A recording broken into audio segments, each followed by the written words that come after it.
Guys, panoorin nyo to at alam ko magugulat kayo dito. Hindi dapat pinapakit ang pass, yan ay aking papalagay, sabi ni PBBM. Oo. 'Di ba? Pumalag nga yung buong bayan. Ang pamilya nila OMG, si Benigno grabe, Aquino. trending na trending. Alam niyo mga Mima, nung narinig ko to na sinabi ni Sara Duterte, sobrang nashock ako, na sabi niya na yun nga raw, yung direct to the point siya na sumagot na sila daw yung kumitil ng buhay ni Benigno.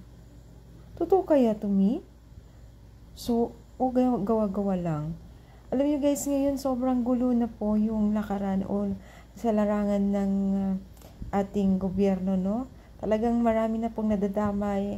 Habang tumatagal, lumalalim po yung hindi pagkakaintindihan ng ating president at ating vice president, no?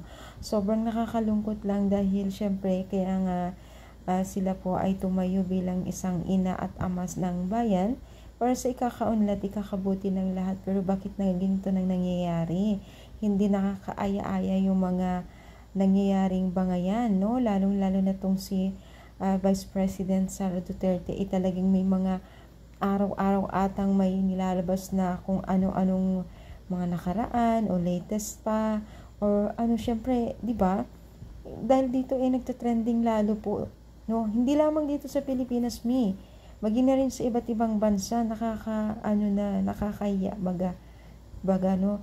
Pilipino to Pilipino na po ang hindi nagkakaintindihan.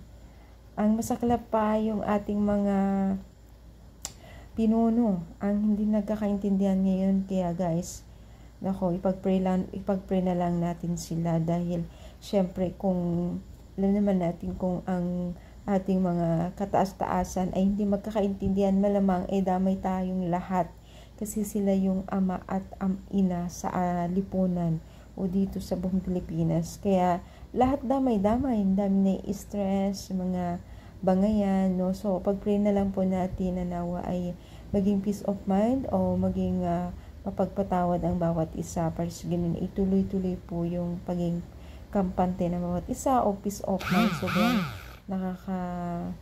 di ako na talaga makamove o get over po. Direct to the point po siyang sumagot dito.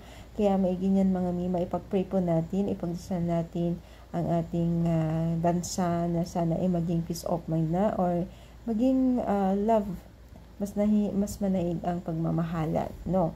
So, sana ipag-pray natin. Guys, ano masasabi niyo dito sa ating topic for today's video? Kayo rin po ba ay na-aware na sa mga nangyayari ngayon? I-comment down, pa-like po ang ating video, and pa-share na rin po,